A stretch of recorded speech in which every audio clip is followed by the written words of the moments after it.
Greetings to everyone. Normally we say good evening, but it's not a good evening. All right. We're following some breaking news now. The NYPD giving an update on that officer that was shot in Queens from Jamaica Hospital now. Let's listen in. After that, we'll take maybe 2 or 3 questions. Obviously, you can understand why. It's a very active investigation. Anybody with follow-up questions can always reach out to DCPI. Okay? Without further ado, Mayor Eric Adams.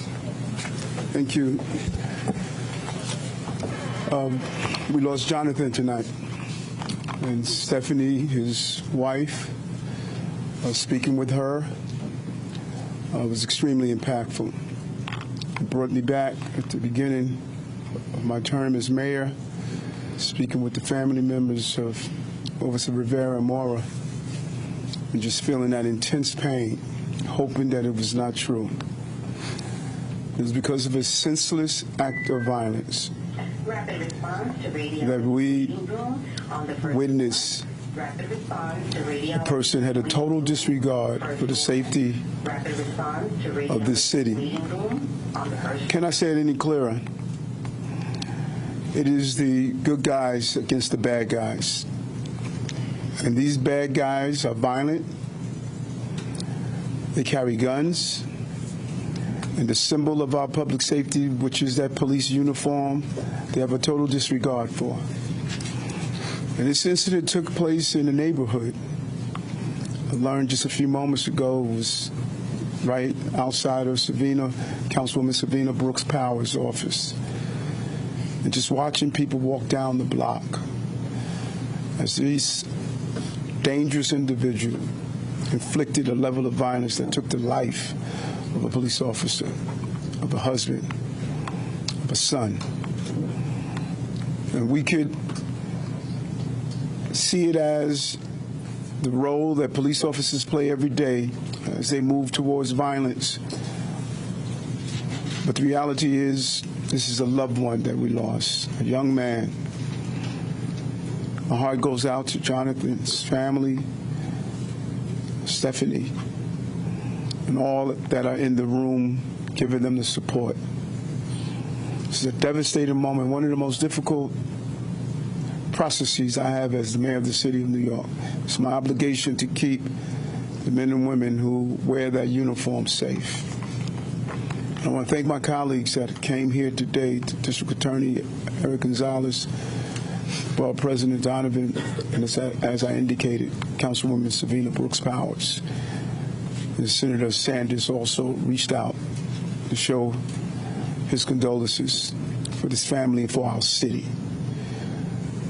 We lost one of our sons today, and it is extremely painful. It's extremely painful. Commissioner.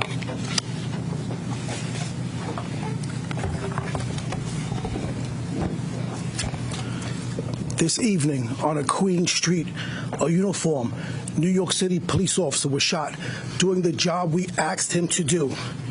He put himself in harm's way. He went towards the danger, all to keep the people we serve safe and to protect his fellow New Yorkers.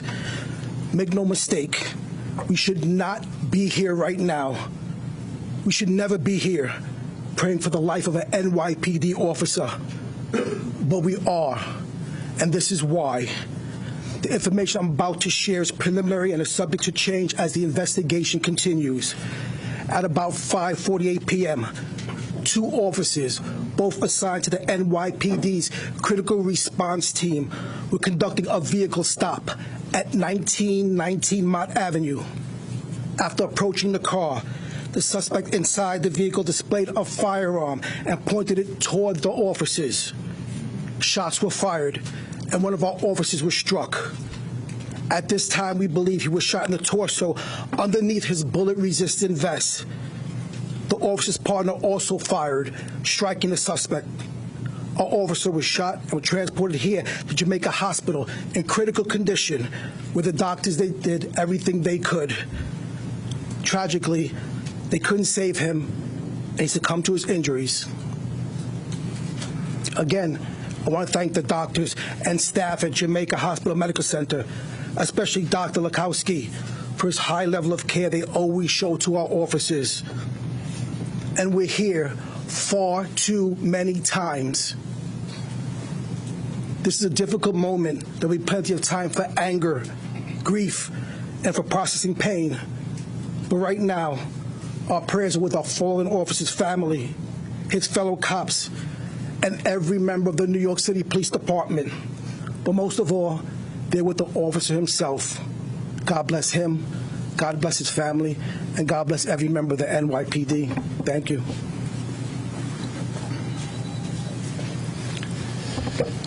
Right now, we need the prayers of every single New Yorker. This family upstairs, young wife who's devastated. These police officers who packed the halls just lost a brother. Our hero police officer confronted this dangerous individual, knowing that he was putting himself at risk, knowing that he had a family waiting for him at home. But he did it to protect the people of this city. And we need every single New Yorker to be with this family. Why did this violent individual with the gun have no fear to shoot a New York City police officer? Why? Why did he feel that he could shoot a New York City police officer? These attacks on New York City police officers have to end right now. We have a family upstairs that's devastated. We have police officers in this hallway who have lost a brother. It has to end now. We need the support of all New Yorkers. It has to end. And please pray for this family. They need you so much right now. We'll take just a few questions. John Doyle. We understand the suspect might have, there were two suspects in this case. One might have had a previous gunshot involvement, be out on a gunshot on bail. Chief. One of the perpetrators, the driver of the car, did have a gun arrest back in April of 2023 and was out on the street. Joe Marino, New York Post. Hold on. April 2023. Less than a year, gun charge. He's back on the streets. April 2023. This is what you call not a crime problem, a recidivist problem. Same bad people doing bad things to good people. Less than a year, he's back on the streets with another gun. All right, Joe Marino. I know it's early, but do we know how the two individuals came to be in the same car? Were they associated previously at any point? That's part of our investigation. We know that they were in the car together, and we know that they both have associations with people in Queens. Okay. Rocco Parascondola, Denny News. Chief, is it clear if anything was said between the cops and the suspects, A and B? What was the nature of the stop? Why were they? It's very clear. He was asked to leave the car. He was given a lawful order numerous times to step out of the car. He refused. And when the officer took him out of the car, instead of stepping out of the car, he shot our officer. This is the man who shot, not the driver? The man that shot. And is it clear what the car stop was for? Did they run a light, or were they wanted? They were parked in a bus stop illegally. All right, let's move on. Last question, Dean Moses. Can you talk about the officer's history? How long he's been in the department? He's been with the department 3 years. He has over 70 arrests. And this is the kind of officer, although shot, still stayed in the fight and was trying to unarm the person that had just shot him as he was on the floor. The gun hit the ground, and as the perpetrator was still reaching for it, this cop was able to grab it, although he was still shot. I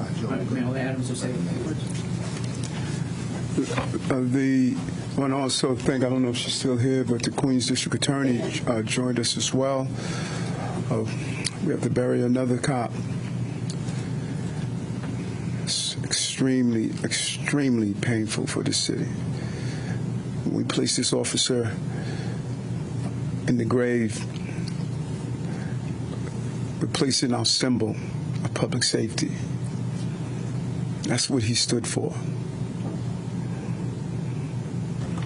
All right, thank you, everyone.